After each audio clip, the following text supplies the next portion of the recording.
Today is a new year. My new year goes to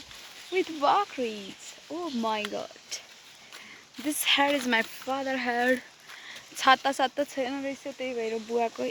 टोपी लगाइदिए भन्ने 20 बोकेर हाम्रो हक्किम हिँड्दै हुनुहुन्छ ब्युटिफुल ब्युटिफुल फुलहरू यसमा चाहिँ फल पनि लाग्छ भोलि पर्सि जिब्रो कालो हुने गरी खान मिल्छ हाम्रो बाख्राहरू चाहिँ यतातिर गइसक्यो र म नि त्यो खोलामा जान्छु अनि स्विमिङ गर्नु हुन्थ्यो तर के गर्नु आज भोलि डर लाग्छ घरी घरी बतास दियो अनि मलाई कस्तो गीत गाउन मन लाग्यो ए हाय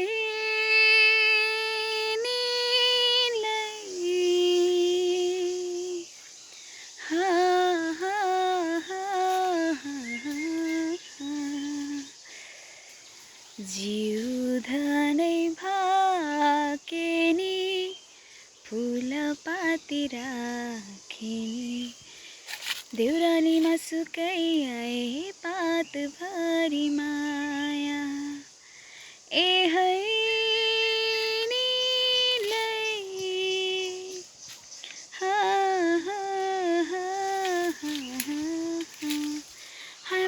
परमेश्वरी बाटो चाहिँ भगवान सानोमा त यही बाटो हामी एक खुड्किलो हानेर हिँड्थ्यौँ हैन अहिले त कम्पो डर लाग्ने भएको छैन चस्मा बनाएर लाउनु भयो कि भएन यस्तोको तपाईहरुले अलि ठुलो हामी सानो हुँदा चाहिँ यत्रो काममा जत्रो थियो के त्यो ढुङ्गामाथि बसेर हामी यही बाख्रा हेर्ने आँपसाँप पुटाउने नुन ल्याउने खाने गर्थ्यौँ त्यस्तो छैन आज चाहिँ न्यू इयर भयो होला हाम्रो खोला चाहिँ खाली छ है यहाँ नत्र कोही न कोही सधैँ कहाँबाट मान्छे आउँछ यत्रो बाइक लिएर गाडी लिएर आउँछ कहिले खाली हुँदैन थियो आज चाहिँ अलिक खाली रहेछ भनेको दहै रहेन रहेछ अहिले त चाहिँ ठुलो दह हामी सानोमा पौडी खेल्थ्यौँ यहाँनिर तल्लो दह अब पुलको छेउमा चाहिँ पहिला तल्लो दह थियो त्यहाँनिर पनि ठुलै हुन्थ्यो मरिन खोलाहरू हो स्विमिङ गर्ने ठाउँ नेचुरल स्विमिङ पुल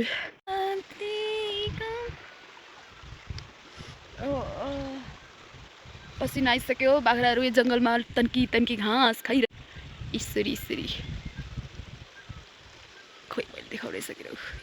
यहाँ नि उठी खाइरह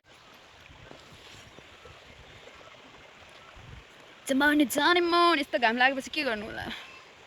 बाख्रा कहिले झरिसक्नु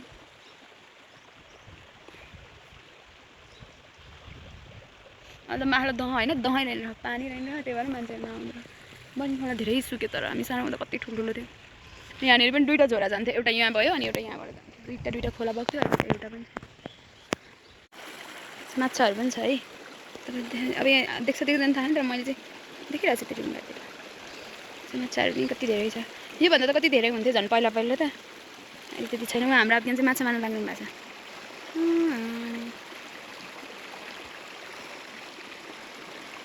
ढुङ्गै जस्तो देख्दो रहेछ मान्छे नि अनि यस्तो ढुङ्गालाई चाहिँ देउता ढुङ्गा भन्थ्यो कि हामी सानोमा चाहिँ कलरै अर्को छ नि त यस्तो अनि ढुङ्गालाई चाहिँ हामी देउता ढुङ्गा भन्थ्यौँ आफगान चाहिँ बार लाउँदै हुनुहुन्छ माछा मार्नलाई तपाईँलाई देख्छु भरे माछा कति हुन्छ भनेर रप्केनले दुवाली छुन्दै हुनुहुन्छ यो हेर्नुहोस् सक्नुहुन्छ यो के को पल हो यस्तै पल परेको त्यसरी चाहिँ खान गाह्रो भयो अब यसरी चाहिँ खाने हो अब हाम्रो यहाँ मम्मीहरू जो पनि आउँदाखेरि चाहिँ पानी लगाएर ल्याएर खानुहुन्छ अब बाख्रा कता गयो माटो पनि खाने त्यसो गएर बसिन्छ आनन्दले फेरि 2 बजे चाहिँ बाख्रा प्रयोग गरेर जान्छ अनि घरी बतास रे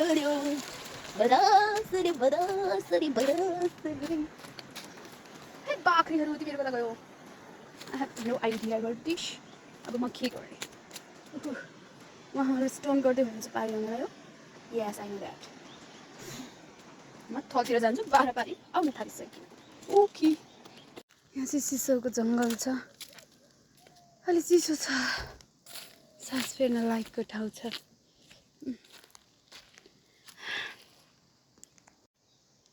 के हो यो सिसौको फल हो लाउँछु कस्तो राम्रो फुल रहेछ कि ए म ब्याक गरेर देखाउँछु यो के हो घोसला जस्तो काँडा जस्तो छ के हो यो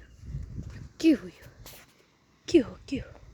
अब चाहिँ म फ्यात्दै गलेँ त्यही भएर सिसाहरूको छारीमा आएर बसिरहेको छु उफ बुवाको हेर त बेला बेलामा हम्काउने पनि हुँदो रहेछ हावा राम्रो चलिरहेछ हम्काउनु पर्दैन सरर देख्न सक्नुहुन्छ जसले हावा मस्त चलिरहेछ है रमाइलो लागिरहेछ बाख्राहरू त सबै पारी आउँदो रहेछ क्या एउटा चाहिँ उहाँ झुन्डसँग छुटेर म्याम्या कराइरहेछ अरू त सब यहीँ चाहिँ खोलामा के खान आज जङ्गलमा त्यत्रो घाँस हुँदा तिमीहरूलाई डाँगाहरू मची यो आर्मी म्याच छ आर्मीको जस्तै लुगा